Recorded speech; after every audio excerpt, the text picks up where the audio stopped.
I'm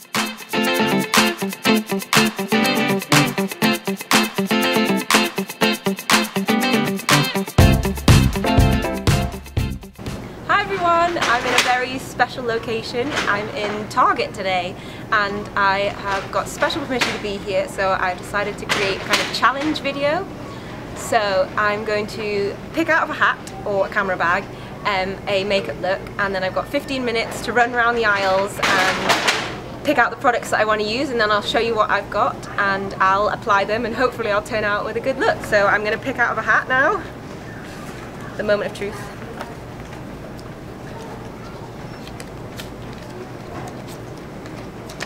Hollywood Glamour. Okay then, so I've got 15 minutes. Go!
From the Melrose Park Target store in Chicago, and I'm actually back in England, if you can't already tell from my usual background.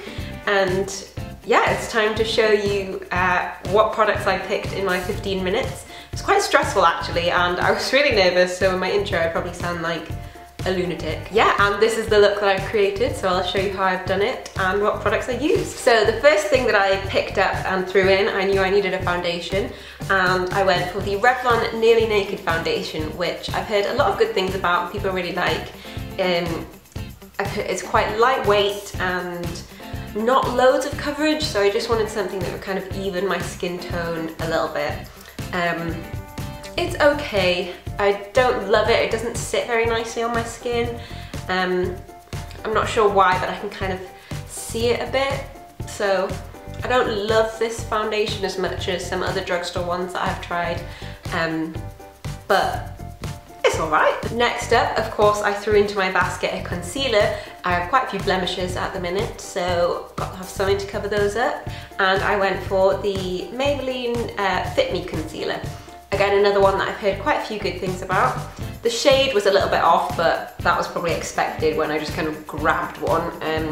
I got it in the shade 10 Light, which I presume is probably the lightest shade, but it still looked, it was a bit kind of orangey in comparison to the foundation, but blended it in and it was all right. Next up is something that I knew had to be thrown in, and that is something for the brows. I'm obsessed with eyebrows, and so a look would not be complete without doing something to my eyebrows. I found the NYX eyebrow pencil, and I chose the shade dark brown, and it comes with a little spoolie little brush thing on the end, which is really useful. And then the brow pencil on the other end is a bit of a bizarre shape. It's kind of an oval and it's quite fat. And it was really easy to put on, and it was really soft, but I have a feeling that means it's going to kind of rub off kind of easy. But I quite like it. The only thing is it's quite warm brown, which in eyebrows can look a little bit odd. I think you need it to be quite ashy because the red tones really pick up in eyebrows. But other than that, it's quite a nice pencil, but I don't think I'll be using it over my other things. But to get good bushy eyebrows for my Hollywood Glamour look, it worked just fine.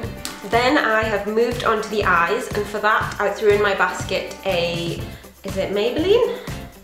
Yeah, a Maybelline Colour Tattoo metal one in Barely Branded, which is a shimmery, champagne-y, like creamy colour, because I just wanted something to kind of give the eyelids a bit of glow and shimmer, but not like, I don't know, I wasn't focusing on that because I knew I wanted to do liner and a red lip, so I didn't want like loads of eyeshadow to confuse me in my 15 minutes. It was tough enough as it is.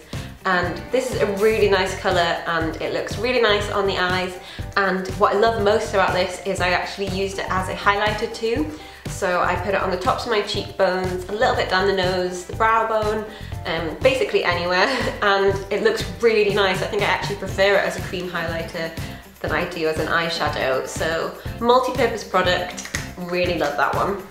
Now, next step, I started on the eyes, and as I said, I knew I wanted to do a big winged eyeliner, and I spent ages looking at different eyeliners because there were loads of like liquid ones, the felt tip ones, and I was thinking, I want something that I'm going to be able to use easily, and I find gel or cream eyeliner the easiest to use.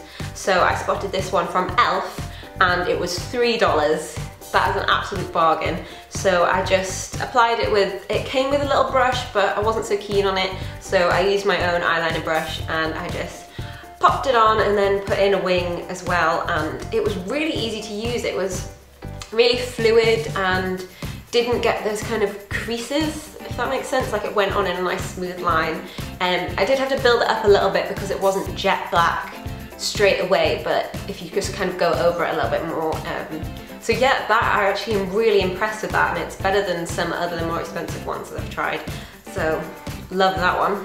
I then popped on some mascara, and if you know me, you'll know that I only use waterproof mascara because my eyelashes are rubbish. So first of all, I had to curl them, and then I chose the L'Oreal Voluminous Butterfly Waterproof Mascara, and I've seen people use the original one, and I thought I'll grab it and give it a go. And there wasn't lots of waterproof mascaras that I could see. They're kind of hard to spot, and I didn't want to pick up one that wasn't waterproof. And it has this kind of funny flicked out brush, and I really like this. It held a curl just like any other L'Oreal waterproof mascara I've used, and it coated the lashes really quickly, made them voluminous, and yeah, I'm really impressed with this mascara. Now I can't actually remember what I applied first, whether it was blusher or powder, so I'm just going to pick up the blusher first, and that wasn't even the blusher, that was the powder.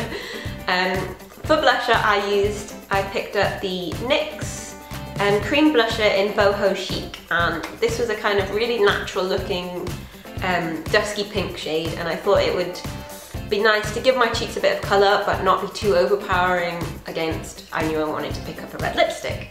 And the cream kept my cheeks looking dewy with the highlighter, and I really like this. It was a really natural shade, easy to apply. I just used my foundation brush, which was the Real Techniques buffing brush, and yeah, I'm really impressed with that. I like that a lot. Now, I'm an oily skinned gal, so with all these dewy products that I've used, I knew I had to get a powder because things were gonna start looking shiny. So I went for the Almay Smart Balance Skin Balancing Pressed Powder. And it's kind of funny looking because it's got all these kind of dots and patterns in the powder. It comes with a brush and a mirror and stuff, which is useful, but I didn't actually use them. And yeah, it was nice because it's not a heavy powder, so the more you put on, it didn't start to look cakey in any way, left the skin looking really natural, but I did need to pile on quite a bit before it really took away the shine in my T-zone, but quite nice. This was the most expensive product that I picked, this was $13, which is probably about £10 with tax and all. So yeah, I'm not sure about this. I liked it, but do I love it more than other ones that I have? But it did a really nice job of finishing off the skin how I wanted it to look for being glowy and Hollywood. I don't know, what do they wear in Hollywood? Next, I applied eyelashes. Now, obviously they're not in the box because they're on my eyes. And these are from e.l.f. and they are the Natural Lash Kit eyelashes 1713. I don't know if that's actually the number that means for this or not. And these were $1, $1. I couldn't not pick them up, and any Hollywood Glamour look, it's got to have eyelashes. And these look really nice. I think they look really nice on the eyes. They're quite long and full on, but it's Hollywood, that's fine. The seam of them was really bendy, so they're really easy to apply. They're not heavy at all. I really can't fault these, and for 60p, absolute bargain. Now, last but not least, my Hollywood Glamour look would not be complete without a red lip, and I went for the CoverGirl. I don't know if it's just their lipsticks, I don't know if they have different ranges, and this is in 300 Flame. Now, there were a few on the shelf, and there was one that was slightly more like of a classic red, and I thought I'd go down one that was slightly more corally, but actually when I've got it on and opened it just now, it's a lot more corally than I thought, and not particularly red, really. I still think it looks really nice, but it wasn't quite the look I was going for. I wanted it to be a little bit more classic. It went on nicely. It's quite opaque, which is nice, and feels nice. It's not heavy on the lips, it's not drying, but it's like kind of a matte, semi-matte finish. Yeah, I like it, and I like the way it kind of tied together the whole look. So those are the 10 products that I picked up whilst running around in my 15 minutes, which really isn't a lot when you've got to pick enough products to do a whole face of makeup. But yeah, I really hope you enjoyed my drugstore dash video with Target, and a big massive thank you to Target for letting me film in store. They were all so lovely to me, and I had a great time, although I was really nervous. Yeah, so I really hope you enjoyed it. Thanks so much for watching, and I'll see you in the next one. Bye!